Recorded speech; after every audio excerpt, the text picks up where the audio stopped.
Hi, welcome to my show.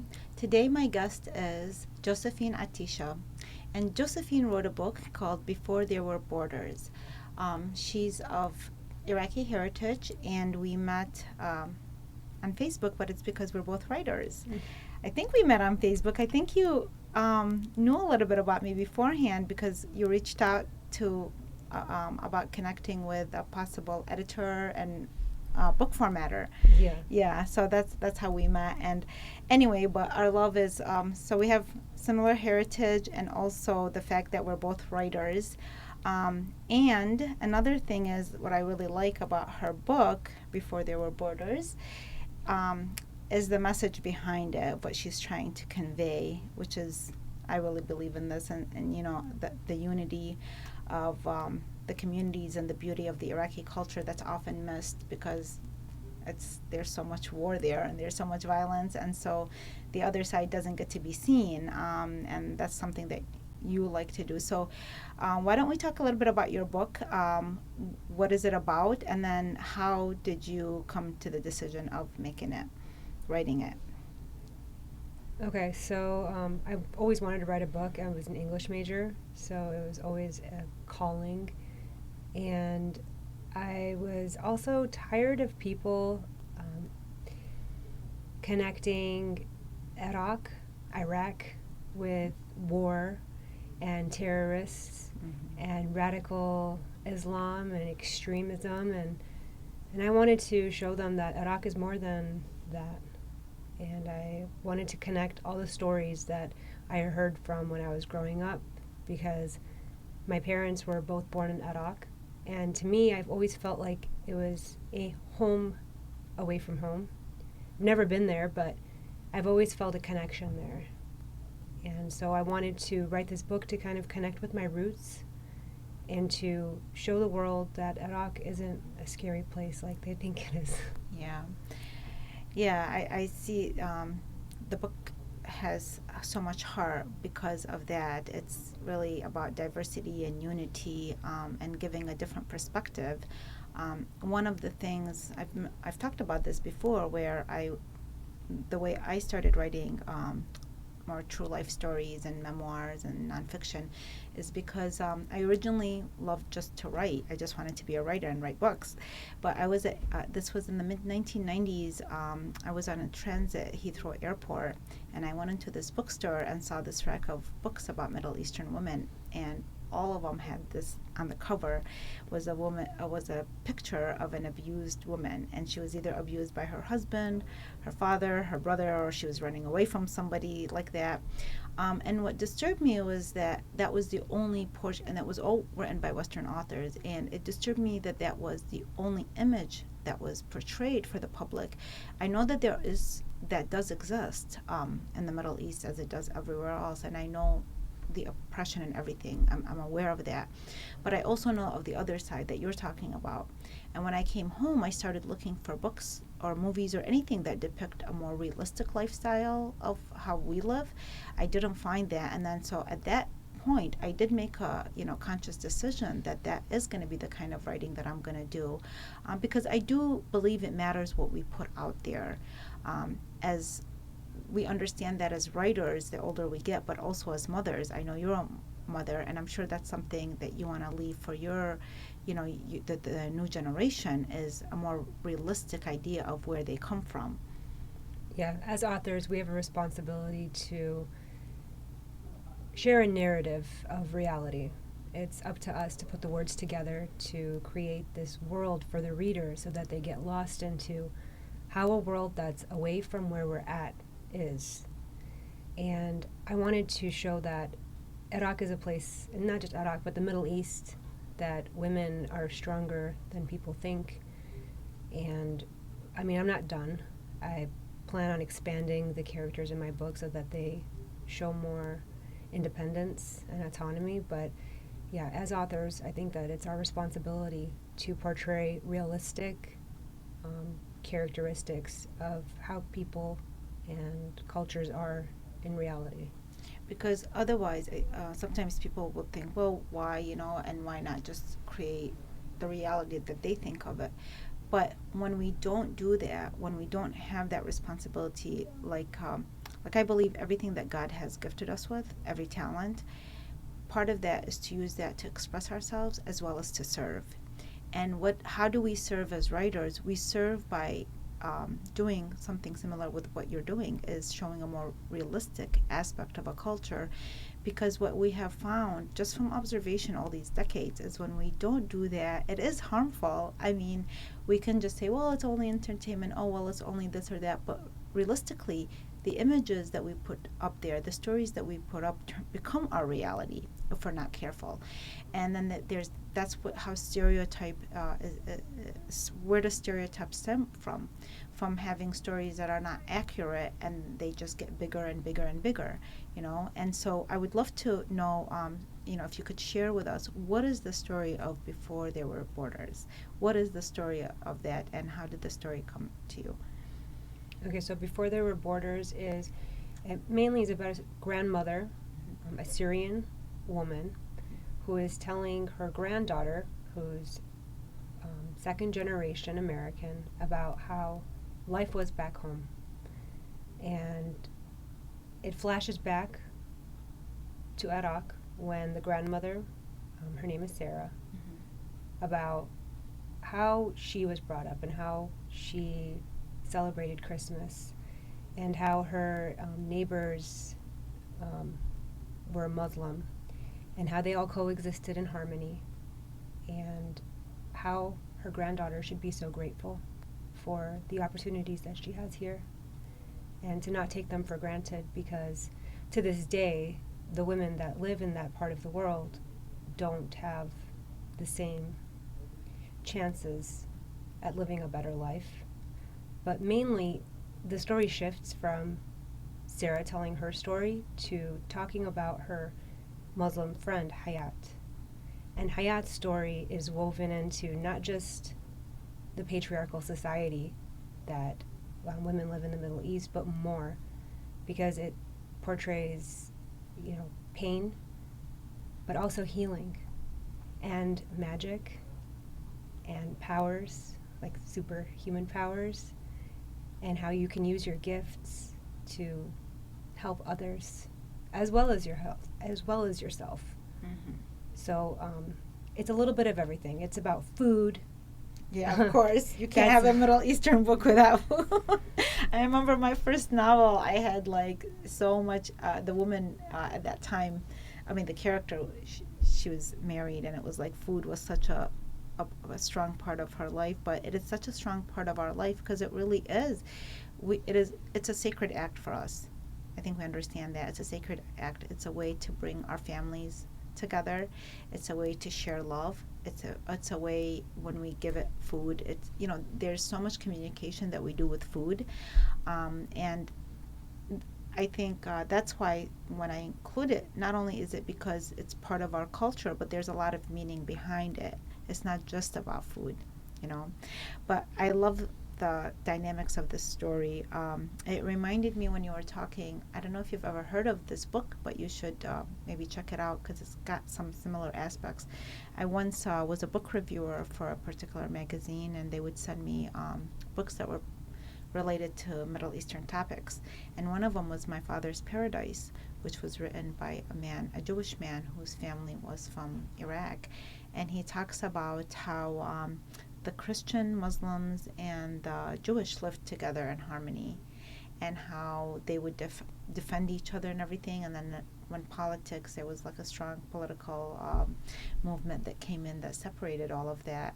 And so he gets to the heart of when he shares that time of when they lived together in harmony, and how the Muslim tribe would defend the Jewish tribe, and the Jewish and the Christian. And you see that oftentimes people are caught in a web of that has to do with politics and outside forces that are not really who the people's hearts are, the regular people, but it plays a role, and it starts creating all this division and separation. So it reminded me of that when you were describing your book. I haven't read that book, but You will enjoy My Father's it. Paradise. My Father's Paradise, need to yes, check it about out. a Jewish man who studied, and I think he's a professor of Aramaic. So he was so into his culture, but that's what he did. He went back, and from because of these stories, he wanted to dig up these stories and see really what happened, where and how. And then you do get sad that there was that period of time, but I felt the same way. I was born in Baghdad, and we were in Baghdad as a majority Muslim, so all my friends were Muslim, and I had a few Christian friends. And as children, we didn't even know that there was that all that difference that was taking place. And so we were, the neighbors would watch us, and vice versa. My mom would watch the neighbors' kids and such. But so going back to the writing process of writing this book, once you decided on that, I know that reading the bio and on your website, seems like your sister came on board early on. So I was thinking, wow, what an amazing experience that you had, like this partner, that your sister of all people, that you could create this story with. So how did that happen? So I couldn't have done it without her. I really couldn't. And her name? Mary. Mary. Okay. Mary Zomaya. Mm-hmm. So she is hilarious. She's so gifted, so creative. And so I started writing the book on my own. It was my own project. And then I would ask her for feedback. I'd be like, hey, I started the story, and I start telling her about the flow, and she's like, you know what?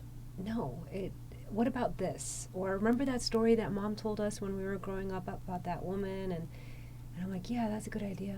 And then I came back to like realizing, you know what, I keep calling you and asking you for feedback, and I think like that it's a sign that maybe you need to be part of this, that you need to help me shape this story to how it is. And I put the words on paper. That's my thing. I'm the word master. And then how did she, what do you mean? So she was the verbal person? She was verbal about her storytelling, and you were the one that was writing it down? I mean, or kind of? It was... Because, and the reason I ask you about this, I found that most writers have a hard time partnering with somebody. And the ones that have done it, who succeeded, it's like they've had such a wonderful experience. So if somebody wants to partner, because sometimes writers can be such control freaks over the story, mm-hmm. and have a hard time like sharing, okay, how do we share, how do we write the dialogues, how do we give the ideas? I don't know if maybe because it's your sister it was easier, but how do you partner with somebody like that? Like, how did you guys know how to put boundaries, whose ideas to share? Were there any issues in trying to partner together? I mean, we definitely ran into a few walls. I'm not gonna lie. We had our disagreements, mm-hmm. But we knew at the end it wasn't about us. It wasn't about our egos. It was about Hayat. It was about Sarah. You focused on the project. Okay. Yeah. So you had your priorities, right? You both came with the understanding that this is about the project. It's not about you. Yeah. Yes. Very smart. Thank you. Mm-hmm. And that's honestly what made it successful, is just being flexible with each other. And a lot of it was I would write and I would call her in the morning because she lives in San Diego, so there's a time difference. Mm-hmm. So the writing process involved the outline, the character developments, and then I would just sit at 4:30 in the morning before my kids wake up, before anybody wakes up, and sit at my kitchen table, and I would write. And I would let it flow, and then before I know it, it's 3 hours later, and it's time to make my kids breakfast. I let them settle in. And once it's noon my time, I know my sister's already up and her kids are at school, so I can call her. So I would call her, and then we would spend the next hour reviewing everything that I had written thus far. I'd be like, so what do you think? And then she would tell me, you know what? You should make her be wearing this outfit, that outfit. She should be doing this. Maybe we should enhance the scene a little bit more. Let's add this detail. She would fine-tune it. And she was also my muse. Like, if I felt stuck, like, I'm really trying to get from this point to that point, and I'm trying to figure out how am I going to create the scene. Oh, well, you know what you should do? They should have chai. Like, she would throw in, like, something, like, just, it would be magic. It would just work. It was perfect. Well, I want to go back to that 4:30 in the morning. Yeah. Okay. So I have found ways to write with the kids, but I never succeeded at that 4:30 or 5 o'clock in the morning. But I did. I was able to find a way to tune everything, like the Dora and SpongeBob and all these cartoon characters playing in the back with all that noise. I think partly because I come from a very big family, and I helped raise like dozens of nieces and nephews, and I would take them everywhere. And so I think that's what happened, is that I found a way just to block everything out or something. Optional hearing. Yeah. So the reason I'm bringing this up is because a lot of times moms, it's very hard when you're a mom and you're taking care of the kids and waking up in the middle of the night and trying to find a way. And my way was, tuning things out. I did try to get up the morning, like earlier. I have a hard time when it's very dark. I do it sometimes when I have a deadline. I can do it. But just on my own, I had a hard time. So my way was just being able to, when they were kind of busy with their cartoons or other things, I could really tune them out.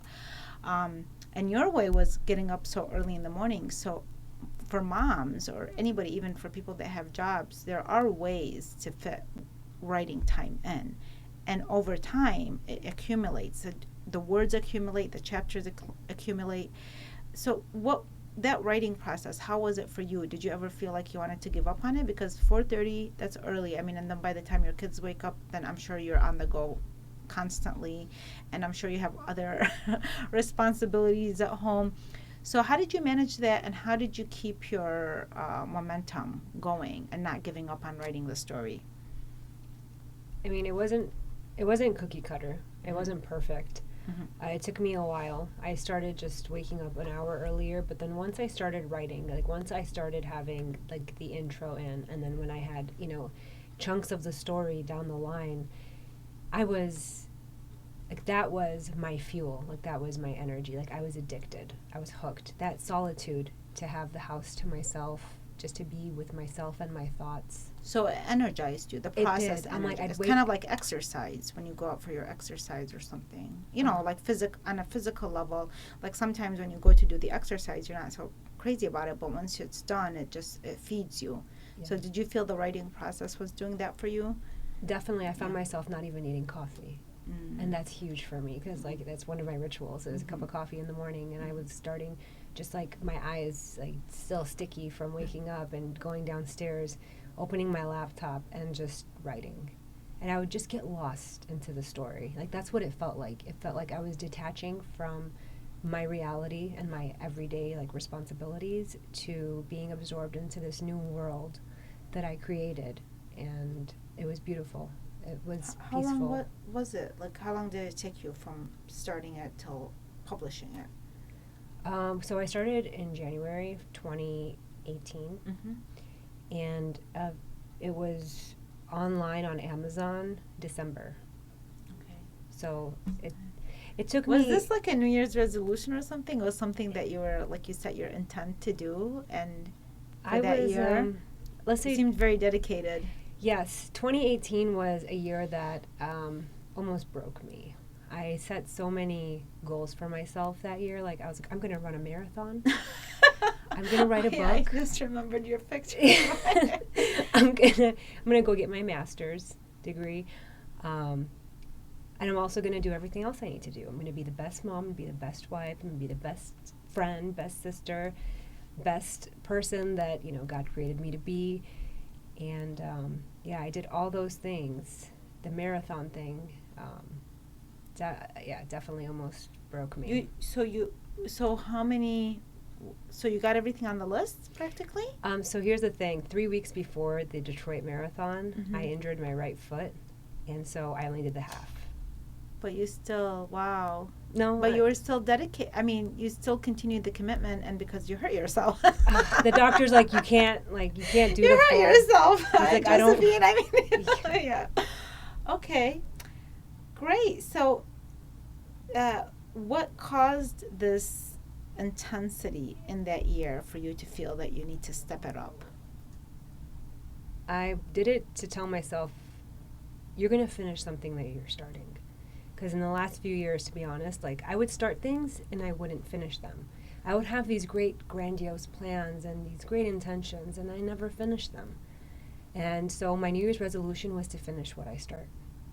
And so I said, I'm going to write a book 2018. I'm going to run a marathon. Like, these are items on my bucket list. And I'm just going to do these two little things. Like, but my goodness, it really did. It did challenge me, but it made me a more resilient and strong person. And now anything that I set my mind to, I finish. So it started a pattern. It started a new pattern that you can, once you just commit to something, you can see it develop, and you can see the end result. Mm-hmm. And how old are your kids? They're 4 and 5. 4 and 5. So it's a fairly young family. You know, Mm-hmm. it's not like, and you did this in 2018, so they were younger even at that time. Mm-hmm. Again, I bring this up because the value of what you're saying, part of being, I think, a good mom is making your dreams come true, because you're setting examples for them, whether they're boys or girls, or, you know, whatever. And you can start whatever age they're at. But I remember one time I was at McDonald's because I was just like, the house was just so chaotic, and I was like, I needed to escape, but I only had so much time, and I only had so much space to go to, so I went to the nearest place, McDonald's. I got myself a coffee, and I remember I was sitting there and, you know, writing and stuff like that, and there was a woman next to me, and she said, "What are you doing?" And I started sharing with her, and then she told me how she got her PhD. And she went on in this whole story, and it's almost as if God brought her in, because I was like frustrated at that point because I had to run away from the house to go to McDonald's, like, to be able to focus. And she was telling me how she was so committed to what she did, and how she got her PhD, and she was a single mom to top it off, and with kids. And she said, you know, just doing what I did was a lesson for my children. It Not how what I'm telling them to do, by me what I just did. So it's one thing if we're going to try to explain to them how they can make their dreams come true, how they can do this and that, but then when they see us in action, we don't even have to speak. So not only are we creating a new vision for ourselves, but for the next generation. So I just think it's almost part of our responsibility in raising our kids. And that could be, and our dreams are all different. You know, we don't have to be a writer. Our dream could be, you know, whatever. We want to be a baker, or we just want to be really good housewives. Whatever our dream is, but by creating that dream, we're really holding a mirror for our children. So that's what you did for your kids by completing 2 incredible commitments that you put yourself to. You know, I mean, that's something I'm sure that you're very proud of. Definitely. I mean, having a happy mom will make the children happy. And as you know, they say happy wife, happy life. Yeah. But Well, and what advice would you give to wives and mothers who might have? Well, it's challenging. I mean, I was going to say who might have challenges, but we all have challenges. But who do face the challenges, who might even, like, you know, especially in our culture, there's a lot required. There's a lot of demands on us as wives, and as mothers, and as as daughters-in-laws, and as daughters, and as sisters. So we have a big tribe. So there's a lot of demand on us. What advice would you give somebody who feels like there's so many demands on them, and there's so much challenges, and might just break away from what they want to do because of all these demands that are placed on us by society? I say take it one day at a time, and to do what makes you happy, something that makes you happy. I don't think that it's selfish to do something that makes you happy. Like, for me, writing makes me happy. Knowing that I can contribute to make this world a happier place makes me happy, and I think that that's what, not just mothers or anybody going through challenges, that's for anybody and everybody, that we are called to be happy and to share our gifts. So just taking things one day at a time, and to make space for yourself first, because you can't fill from an empty cup. Yeah, that's a very good point. Well, we have like only a few minutes left, and I have a map that I wanted. I don't know if you would like to share what is this map about, and if you want, like, leave us with any other final words. Okay, so this map was the way that I see Iraq. People see Iraq as like riddled with terrorists and is just poverty and it's mess. And granted, it kind of is, but no, it's getting better. But this is how I see Iraq. I see Iraq rich in history. I see Iraq rich with the ancient civilizations that used to flow through its veins and that one day will regain its strength and be the anchor for the Middle East. And so I put the Tower of Babel, the Ziggurat of Ur, Nineveh, the Garden of Eden, just to show and indicate that it's such a magical place, and it's up to us. It's up to the reader to shift their perspective, give them a paradigm shift. That's what I wanted to do. Is I wanted to give people a paradigm shift, viewing Iraq differently, like other than what the media or anybody else says it. Well, I believe that this is what the Middle East needs, is that shift of paradigm. You can change laws, and you can change this, and you can change politicians, but unless you change what's inside of you and your consciousness, and that goes for anything, things will only change temporarily. You can just put band-aids on it here and there, but to change the image in a way where that magical place can exist. So we are changing now those images that I saw in those books of all these abused women, and we are changing it to this kind of an image and this kind of an image, and that's a wonderful thing to do. So any final words? There's only we have literally 2 minutes. Any final words? Yes, so I'm finishing part 2 for Before There Were Borders. I want to finish the story of Hayat, and this time I'm going to show not just leaving off with, so in the book I left off with the current state of Iraq and how it's unstable and how it's an unsafe place for Christians. So now I'm going to forecast the future. So 15 years from now, the way that I see Iraq, and lots of positive changes. It's going to be a much more positive tone to the second part. Wow, I love that idea. My mind is going wild with the ideas that this could possibly be. I know that you'll do a great job, and I look forward for you coming out with that book, and I hope that you'll be able to come and visit us again and express what that story is about.